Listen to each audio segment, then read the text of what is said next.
Good morning. It is the day after the slab pour. You can see that behind me, what it's looking like right now. So after the pour, we had a big downpour. Like I think two, maybe three times, a cloud came over and just dumped on us. The first cloud came over and it started off, gentle drizzle, kind of just got everything wet, and then it intensified. And then the second one came and just, really hit us hard.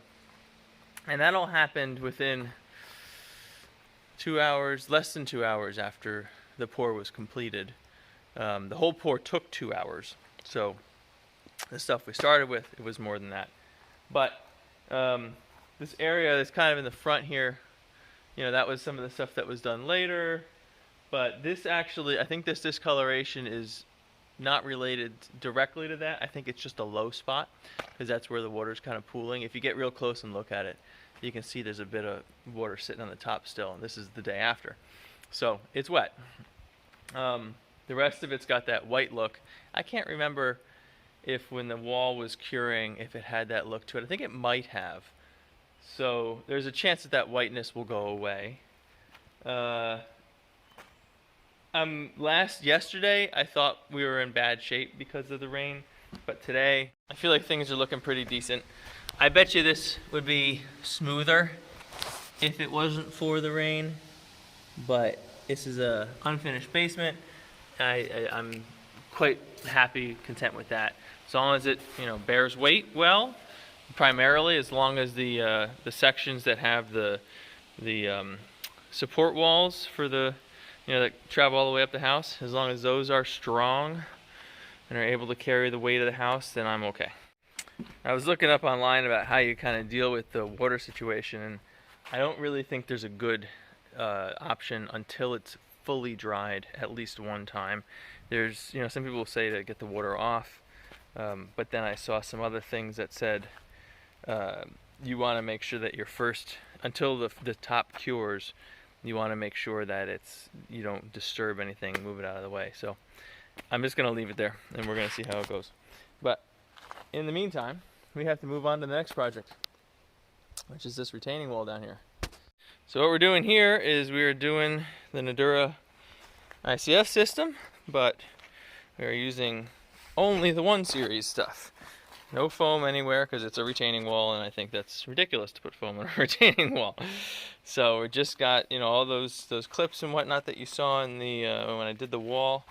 The only difference is that these things are 4 inches wide instead of 6 inches wide, creating a total width of I think around 9 inches. So I got the first course down, and it's not super straightish and all that yet. It'll get more straight as I go up, but I'm also not really worried about it because this is a retaining wall, not a it's not going to be supporting much, except up here there's going to be like a couple spots where the stairs are going to have joists or something, whatever you call it, coming down and resting on it.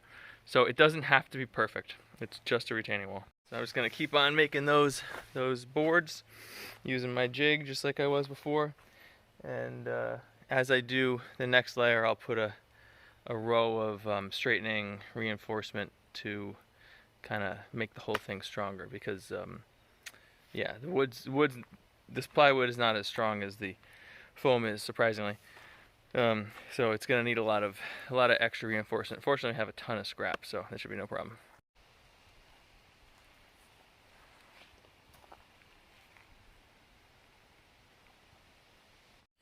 Oh, with everything already cut and drilled and all that kind of thing, and having done this at least once before, this took about a day to put this together.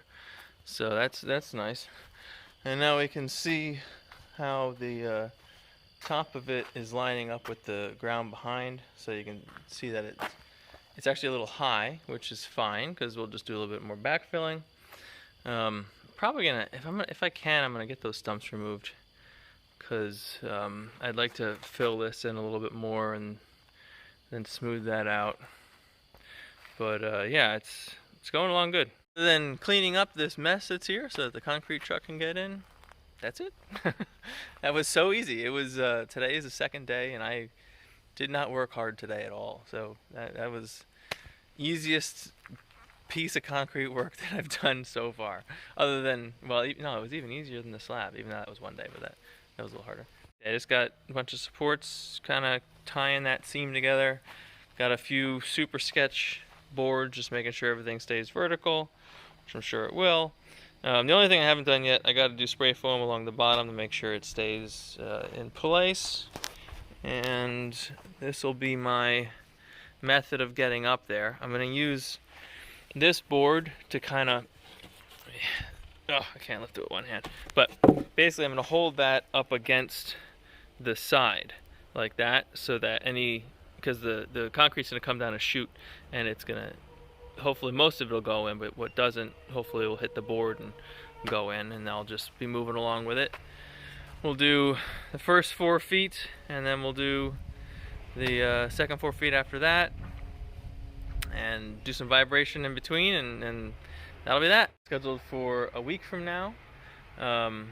In between then and now, we're getting the septic tank done, and I don't think I want to put that in the same video. So this will just be a short one, I guess. Yeah, the only thing else that I'm going to be doing is I'm going to paint the foundation, do the waterproofing on it, and maybe I'll start working on the drain pipe once the paint dries. But we'll see. I think I'll be busy with the septic and the painting in between now and then. And I guess the only other thing to kind of look at is the slab. It's basically, it seems like it's pretty good. Most of the rest of it over there, like that white, is a very thin powder on the top. It seems like everything's survived the rain. The only exception is over here. And you can see I touched this earlier, and it's kind of like a gooey chalk almost on the very top. Like underneath it's harder, but I don't want to keep scraping it. I'm giving it a little bit longer to cure because it was super wet for a day longer. So maybe tomorrow I'll come through here with a broom and try to just sweep and see if I can get it looking more normal. Okay, on to the next task. See you later.